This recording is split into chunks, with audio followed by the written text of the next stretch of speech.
Now, hold on. I know how that title sounds, but let me make it clear right away that I'm with everybody else when it comes to this moment. This is weird, and it should have never made it past the drafts, or even been drafted in the first place. What were they thinking, man? I've never vibed with the romantic aspects of Sonic's and Elise's relationship, but aside from that, I think the dynamic between the two is pretty poignant and encapsulates the essence of Sonic very well. Let's just put any and all romance aside, because like the majority of things in '06, conceptually it's neat, and the execution did it dirty.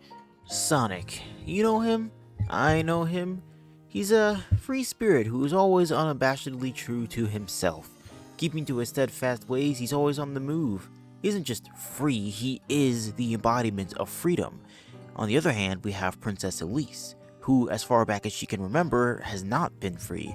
She's had to refrain from embracing her emotions in full since she was a young girl, lest she release a devastating force of nature capable of world-ending feats, which is an overwhelming undertaking to drop into the hands of a child. I'm someone who strongly believes the point of life is to experience, to feel, and living your entire life suppressing your emotions is pretty antithetical to living itself if you ask me. It is, in every sense, no way to live, but it's the only life Elise knows. She's someone who's always had to keep a lock on her mental state, keeping her emotions in check at all times, whatever it took to keep from crying. Crying is something we humans do under a number of emotions, most commonly sadness, you could say, but we also cry when we're joyful, when we laugh, or even when we're experiencing unbridled rage, so it isn't as simple as don't be sad. Elise really did have to keep all her emotions in check, and in that sense, she was always mentally trapped. So what happens when you pair the embodiment of freedom with someone who only knows restraint? Well, you get Sonic's story in Sonic 06. A story that begins not unlike many other Sonic stories, Sonic's running about, discovering new lands and broadening his horizons further, which happens to land him in the country of Soliana during the Festival of the Sun. Here is where we're introduced to Elise, who is preparing to light the ceremonial torch as is tradition. Looking into the flames in front of her, however, causes her to see a vision, a foreboding vision of Iblis, the beast within her, breaking free and wreaking havoc all across Soliana. While you could brush this off as typical anime-esque foreshadowing, I believe it to be more than that. Our first impression of Elise is that she's a sweet and proper person of royalty. We can gather this when we first see her as she's warmly smiling and waving to her people. You can tell it's all genuine, that she truly is honored to be here. It's unadulterated joy, maybe a bit much for that matter. I believe this scene where she looks intently into the flames is a moment of her checking herself, keeping her emotions tame, the flames reminding her of what it can cost everyone should she lose herself to her emotions in any way, and the following vision further establishes those stakes. With how Elise is so quick to brush it off, it gives the notion that this kind of thing may occur regularly, or at least that this isn't the first time it has. I know if I had a massive burden, such as the bear, I would probably also get lost in these anxiety-triggering visions of everything going wrong. So I actually think this is a brief look into Elise's psyche. What's more is that as soon as she snaps out of it, the first thing she says is, It's alright. It has to be. Everyone's life depends on it being alright. This is a response I can't help but feel that she's more so telling herself, again, keeping her in check before proceeding. And she does proceed, only to have some of her worries be immediately validated by the sudden assault of Dr. Eggman.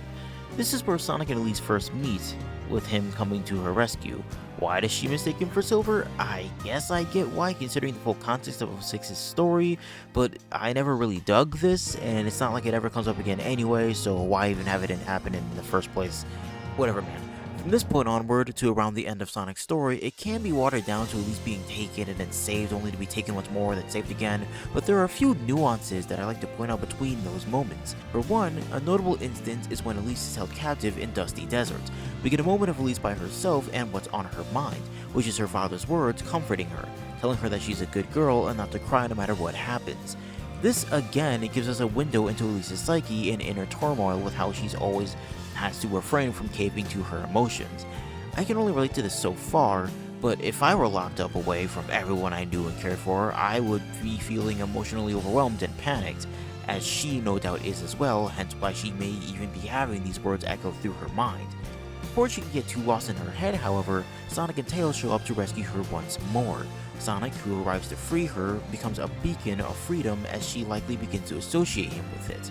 The following cutscene is one of the more notable and iconic scenes throughout this story, for a reason or two, but in terms of this particular discussion, this scene goes a long way in portraying the beauty I'm trying to convey between the two. We open with Sonic carrying Elise to a wide and vibrant grassy plain before setting her down.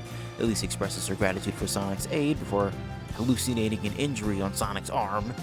Look, this part we can skip over. It's just a trope that doesn't really provide much, as we're, again, not going into romantic aspects. It's when Sonic asks about the Flames of Disaster that things get intriguing. Elise briefs Sonic in, which leads her to question aloud, what can I do?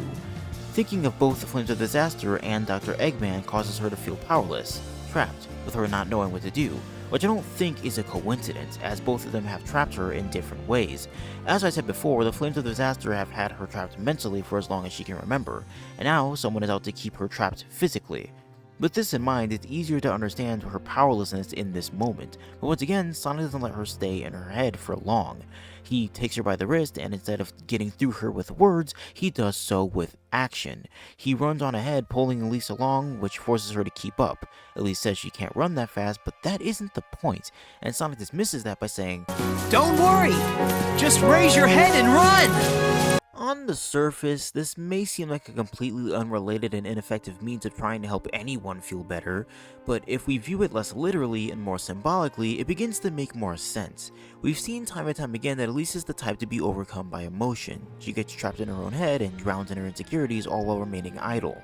Sonic, who we've established as not only the embodiment of freedom, but also Elise's symbol of freedom, shows her a means of combating this habit. He shows her that getting stuck in her own head won't do any good, and that instead she should try to keep moving as much as she can through times of hardship, to raise her head and run. What helps further this notion is what he says once the two come to a stop. Nothing starts until you take action. If you have time to worry, then run! With this, Sonic isn't just a symbol of freedom for Elise, he's become an inspiration for her when it comes to taking measures to achieve her own freedom. Now, was Sonic fully aware of Elise's turmoil and how crying would release Iblis? No, but nor did he need to be. Sonic has always been the type to tell someone just what they need to hear when they need to hear, regardless of whether or not he fully understands their circumstances, and this is just another instance of that in action. What's disappointing is that Elise doesn't immediately practice what she's learned here when she's next captured, but instead the time she's captured after that. But at the same time, I suppose there's a bit of realism in that. Just because you may know what to do doesn't mean you magically have the courage to do it. That may still take some time to muster up. Were they thinking that when writing this? Yeah, no, I highly doubt it, but that doesn't take away from it being somewhat realistic. Anyway, Elise actually takes action and makes an attempt to achieve freedom herself. It's a drastic means of doing so that surely would have resulted in her demise, but by doing so, she found herself back in Sonic's arms sooner than she otherwise would have. I also find something sweet about the fact that as soon as she acts on Sonic's words, she's reunited with him. Kinda neat. Sonic doesn't even scold her or anything once the two get some distance. He simply notes how it was a gutsy move, indicating that regardless of the means, he respects that she took action. Again, neat. Then, we reach this gorgeous scene, where Elise's emotions are arguably challenged more than they ever have been throughout the entire story. Sonic says that he'll settle things from here and that Elise should return to the castle. There's some neat detail in how Elise responds to this, not just in her tone, but also in the expression on her face. You can tell she isn't exactly gung-ho on the idea, and Sonic takes note of this, which we also see in the expression on his face. Having noticed Elise's hesitance, Sonic takes a detour and decides to treat himself and Elise to a nice view. They take in this sight, and Elise, likely having gathered that Sonic ventures regularly, asks if he's visited many virtual places before. Sonic, of course, says yes, this is his way of life after all, and this is when it begins to sink in for Elise that he won't stay around forever. Just as he did to find his way here, he will continue moving on, continue exploring, discovering, and broadening his horizons. She asks, once you defeat Eggman, you'll leave, won't you? Sonic simply nods, knowing it probably isn't the answer Elise wants to hear. She begins reflecting on their time spent together, saying that despite all the time she's been frightened, she's enjoyed the adventure, expressing that it's allowed her to be something else other than a princess, a change of pace she was in much need of, no doubt. After asking Sonic to remember this place, which Sonic assures he will, Elise chokes up, which on a surface level will probably seem out of place. I mean, why are you tearing up over saying goodbye to someone you've only known for like a few days tops? But this isn't just about Sonic. With him gone, will she be able to hold onto the newfound strength she just attained? Without Sonic to pull her out of her own headspace, will she be able to keep from being overwhelmed by her emotions? What I'm saying is, I don't believe she's choking up simply at the idea of Sonic leaving. She's afraid of losing the newfound strength she gains through him and the support he provided. Through that lens, her nearly caving under the weight of her emotions is more understandable. She narrowly manages to keep herself from crying, and Sonic, being Sonic, tells her what she needs to hear in that moment. Elise, smile.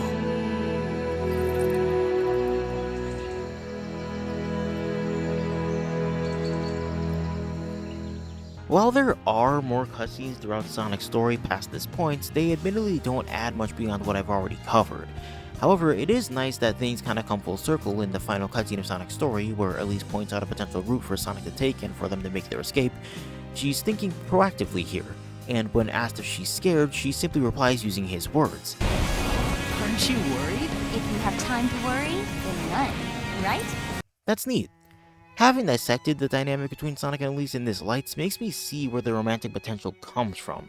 Conceptually, I can see why they would want to take the romantic approach. It could have been a cute little love story. Now, should they have pulled the trigger on that idea? Hell to the no.